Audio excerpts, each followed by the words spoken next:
Welcome back to the channel, everybody. Today I'm going to be showing you how to pipe these two simple floral cupcakes, perfect for your cupcake bouquets and also your celebration cupcakes.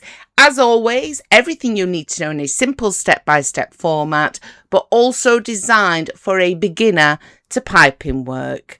Let's make a start, everyone, and I really do hope you find today's content useful. Taking a freshly baked cupcake, I start by covering it in a thin layer of buttercream. This will do two things. Firstly, it will protect the cupcake from the air, especially if I need to place it in a fridge, and it will also help prevent us from actually seeing the cupcake underneath. Using the opposite end of a piping nozzle, I then simply place an indentation to the top of the cupcake. Starting with piping tip number 809 by Ateco. This is a simple, basic, large round tip, so you can just cut the end off a piping bag. Start by piping a large blob of buttercream directly where we have placed that indentation in the centre. Moving on to Ateco number 227, this is a U-shaped tip. However, it has a line of metal down the centre, so it's going to give us two very distinguished petals as we pipe. Starting about 5mm up from the base of that blob of buttercream we added to the centre, simply pipe and then pull away. This does not want to be neat. This is the centre of the flower and it's just to give it more detail. You simply want to go all the way around before we add the next part. Moving on to nozzle number 81 by Wilton. Now this is just your basic U-shaped tip. However, there is no metal down the centre, so it's going to give us one stunning simple petal. Using a lighter blue and starting at the base this time, I gently squeeze the piping bag but come in towards the centre.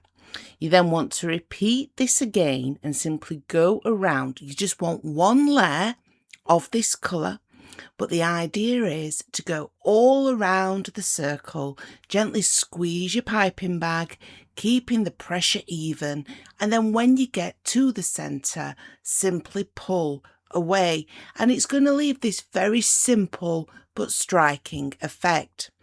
When you have covered this section using the same piping nozzle but a much darker blue, I then simply gently pipe, but I pull in an upwards direction. You do not want to be going into the centre with this one.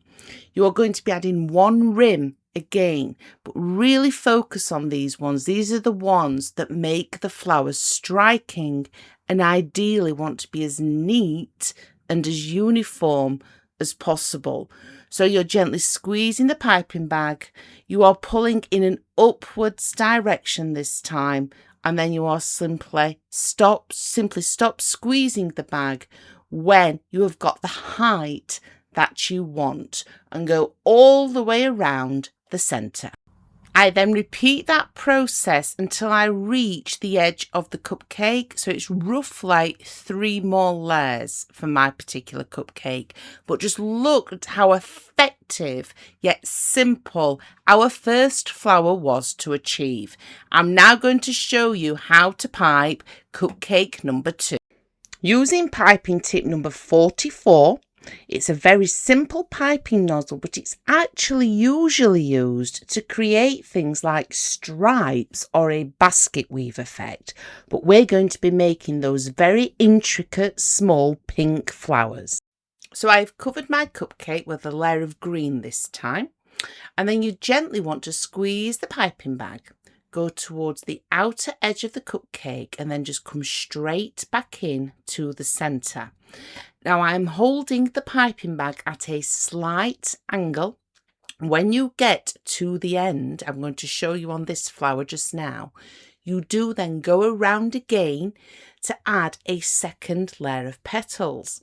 This just builds up the flower and you end up with these very detailed, small, intricate flowers. They could easily be bluebells if you wanted them to be, obviously just to change the colour, using a piping nozzle that's not normally used to pipe a petal. But how simple were they to actually achieve.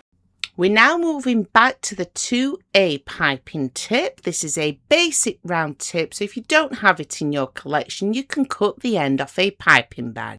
So my idea was to have lavender. However, I didn't think that purple would work very well with the colour palette that I am using, so I chose to use white.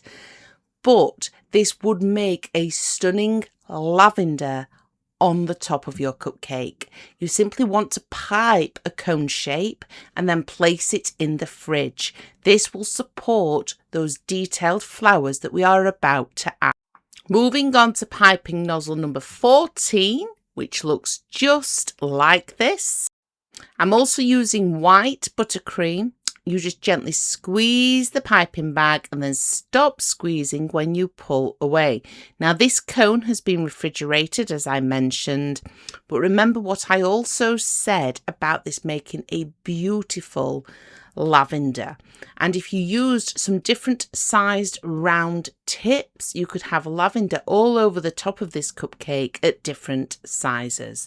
Simply completely cover the cone. Using piping tip number 1, again, just a simple round tip so you can cut the end off a bag. To finish off my little pink florals, I just pipe some white dots straight in the centre of both of the flowers. Moving on to piping tip number 10, another round tip so you can just cut the end off a piping bag. All you want to do now is pipe some random green blobs, the same colour that you have covered the cupcake with, over the remaining surface area of the actual cupcake. And then we're just going to add one more thing and this cupcake will be finished. Very simple, very easy to achieve, but as you can see, really, really striking. Finally, Wilton piping tip number 68, and it looks just like this. Using one of the blobs to support the leaf, gently squeeze the piping bag and go in a forwards to back motion before pulling away. Randomly add leaves directly to the top of the cupcake until you are happy with how it looks. It really is as simple and as easy as that to create these two stunning floral cupcakes, perfect for either individual sale or even adding to a cupcake bouquet. Remember, all for a beginner baker. Very simple to achieve. Happy baking, everyone, and I'll be back soon with an awful lot more new, completely free content.